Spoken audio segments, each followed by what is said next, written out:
Highways मंत्री doctor Tushar Chaudhary जी, विधानसभा में विपक्ष के नेता श्री शंकर सिंह बघेला जी, सरदार वल्लभ भाई पटेल मेमोरियल सोसाइटी के उपाध्यक्ष डॉक्टर कृष्ण भाई के पटेल जी, भाइयों और बहनों, आज हम सब भारत और गुजरात के एक महान सपूत के सम्मान में यहाँ इकट्ठा हुए। मैं इसको अपना सौभाग्य मानता हूँ कि मुझे सरदार वल्लभ भाई पटेल म्यूजियम के उद्घाटन समारोह में भाग लेने का अवसर मिला है। सरदार साहब हमारे देश के सबसे बड़े नेताओं में से एक माने जाते हैं।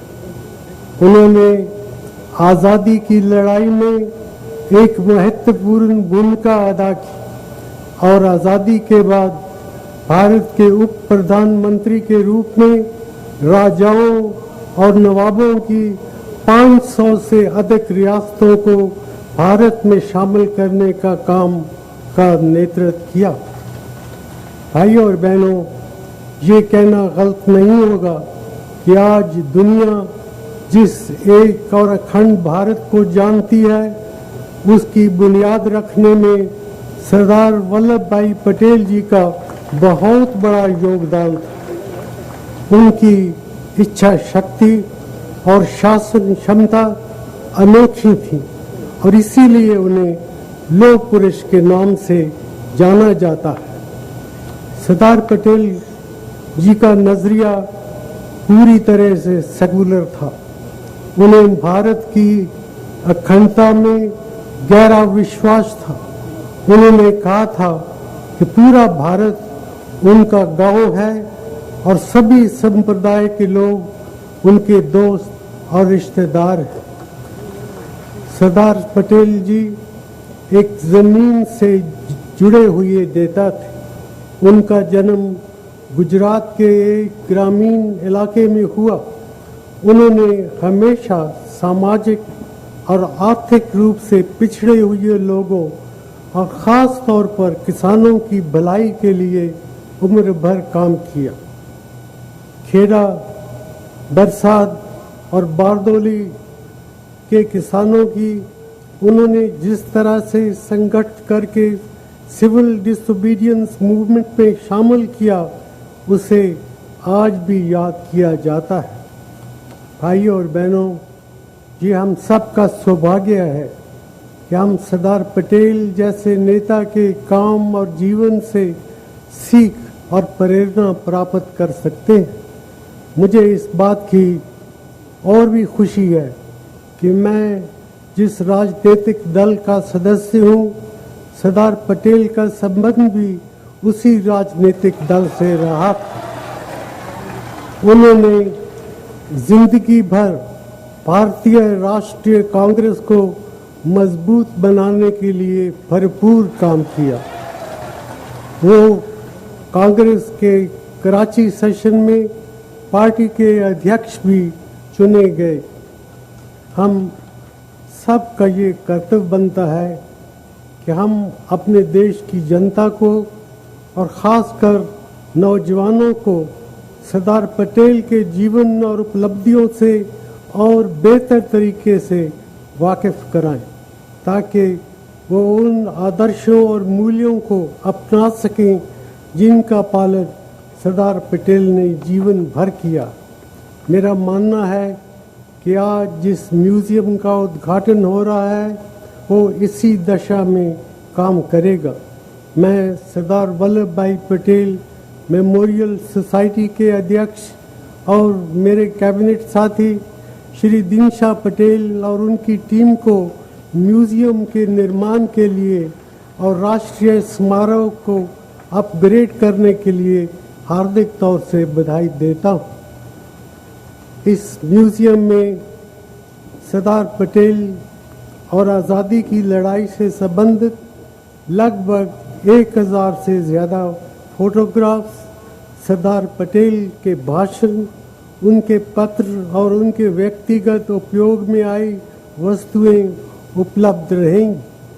अब से इस राष्ट्रीय स्मारक में भारत के स्वतंत्रता संग्राम पर एक 3D साउंड और लाइट शो का आयोजन भी हुआ करेगा।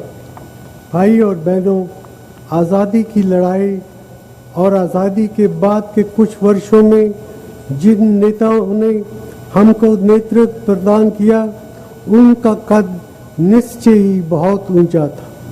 महात्मा गांधी, जवाहरलाल नेहरू, सरदार वल्लभ भाई पटेल और मौलाना अबुल कलाम आज़ाद कुछ ऐसे नाम हैं जिनके बारे में सोचकर हमें गर्व होता है। इन सभी नेताओं की सोच में बहुत सी बातें ऐसी एक जैसी थी, जैसे भारत की एकता में अटूट विश्वास, एक सेकुलर और उदार नजरिया, गरीबों और कमजोर लोगों के प्रति संवेदना, सहनशीलता और अपने से अलग विचारधाराओं का आदर।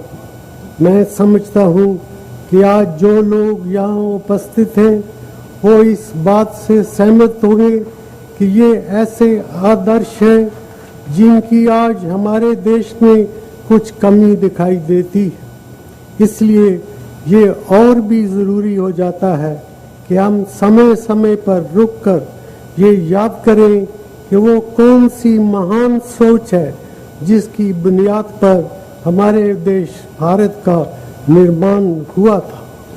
मैं अपनी बात खत्म होने से पहले सरदार पटेल के महात्मा गांधी और पंडित जवाहरलाल नेहरू के साथ किस प्रकार के संबंध थे, इसका जिक्र करना चाहूँगा। सरदार पटेल जी का मानना था कि महात्मा गांधी उनको उसी तरह का प्यार देते हैं जैसे उन्हें अपने पिता से मिलता, और गांधी जी भी सरदार पटेल को अपने बेटे की तरह मानते थे।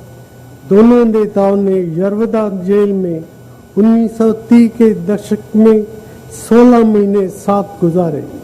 सरदार पटेल का कहना था कि ये 16 महीने बापू के साथ की वजह से बहुत खुशी में गुजरे। पंडित जवाहरलाल नेहरू के नेतृत्व में आज़ादी के बाद जो सरकार बनी, उसमें सरदार पटेल उप प्रधानमंत्री रहे। कई बार दोनों के बीच मतभेदों का जिक्र आता है, लेकिन ये याद रखना बहुत ज़रूरी है कि दोनों के बीच सहमति के विषय कहीं ज़्यादा थे और दोनों नेता एक दूसरे के विचारों का बहुत सम्मान करते थे। इस संबंध में खुद सरदार पटेल जी के शब्दों को मैं दोहराना चाहूँगा। उन्होंने कहा था, और आई कोट, शासन और संगठन के क्षेत्रों में बहुत सारी समस्याओं के बारे में पंडित नेहरू को सलाह देना मेरा सौभाग्य रहा है। मैंने उन्हें सलाह लेने के लिए हमेशा उत्सुक पाया है। हमने उम्र भर के दोस्तों और सहयोगियों की तरह काम किया है और इस स्थिति की मांग के अनुसार एक दूसरे के नज़रिए से समझौता किया है। हमने हमेशा एक दूसरे की सलाह का सम्मान किया है और ऐसा वो लोग ही कर सकते हैं जिन्हें एक दूसरे के ऊपर पूरा भरोसा हो। भाई और बहनों, सरदार पटेल जैसे महान नेता को शब्दों में बयान करना कोई आसान काम नहीं। उनकी मृत्यु के बाद केंद्रीय कैबिनेट ने जो रेजोल्यूशन अपनाया वो इस कोशिश में शायद कुछ हद तक कामयाब होता है। मैं उस रेजोल्यूशन के कुछ शब्द अंग्रेजी में दोहराना चाहूँगा और ये शब्द ऐसे हैं: a great Indian and an unmatched warrior in the course of freedom, a lover of India, a great servant of the people, and a statesman of genius and mighty achievement. Resolution में आगे ये बताया गया था कि रियासतों को भारत में शामिल करने के काम में किस तरह से सरदार पटेल जी ने काम किया। रेजोल्यूशन में कहा गया था he fixed his goal, a united India, and set about to achieving it with skill and determination. मैं समझता हूँ कि सरदार पटेल का सम्मान करने का सबसे अच्छा तरीका यही होगा कि हम सब उनके सपनों को साकार करने के लिए भरपूर काम करें। मैं अंत में सरदार वल्लभ भाई पटेल जी को एक बार फिर श्रद्धांजलि देता हूँ। जय हिंद।